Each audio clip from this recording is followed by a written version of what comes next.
Hello guys, কেমন আছো তোমরা সবাই? আই হোপ সবাই খুব ভালো হচ্ছে আর আমিও খুব ভালো আছি। তো আবার একটা নতুন ভিডিও নিয়ে চলে এসেছি তোমাদের সাথে।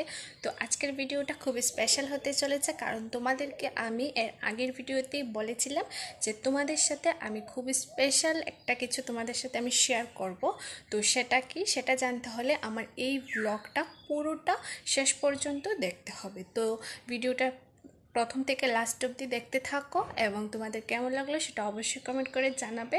আর ভিডিওটা ভালো লাগলে অবশ্যই একটা লাইক করে দিও এবং আমার চ্যানেলে নতুন হলে অবশ্যই চ্যানেলটা সাবস্ক্রাইব করে দিও। তো আর কথা বলছি না, তো চলো স্পেশাল জিনিসটা কি সেটা আগে দেখে নাও, ঠিক আছে? তারপর শুরু করছি আমার পুরো। এই হচ্ছে আমাদের বাড়ির ছোট্ট গোপাল। আর ওর ড্রেসটা দেখতে পাচ্ছ কতটা সুন্দর, আর ওকে কি কিউট লাগছে আমি কাছ থেকে দেখিয়ে দিচ্ছি। এই দেখো, ও বাঁশি নিয়ে সুন্দর করে বসে আছে। আর ওর ড্রেসটা কেমন লাগছে বলবে কমেন্ট করে, আর ওকে কেমন লাগছে সেটাও কমেন্ট করে বলবে। তো ও হচ্ছে আমাদের বাড়ির ছোট্ট সদস্য, ছোট্ট গোপাল। সত্যি খুব কিউট গোপাল একটা। তারপরে এখন আমি এসেছি একটু বাইরে ঘোরাঘুরি করতে, আর এসে এই জায়গার সবজি ক্ষেতগুলো তোমাদের সাথে দেখিয়ে দিলাম। আর ভিডিওটি কেমন লাগলো সেটা অবশ্যই কমেন্ট করে জানাবে, আর চ্যানেলে নতুন হয়ে থাকলে অবশ্যই চ্যানেলটা সাবস্ক্রাইব করে দিয়ে। দেখা হচ্ছে নেক্সট ভিডিও।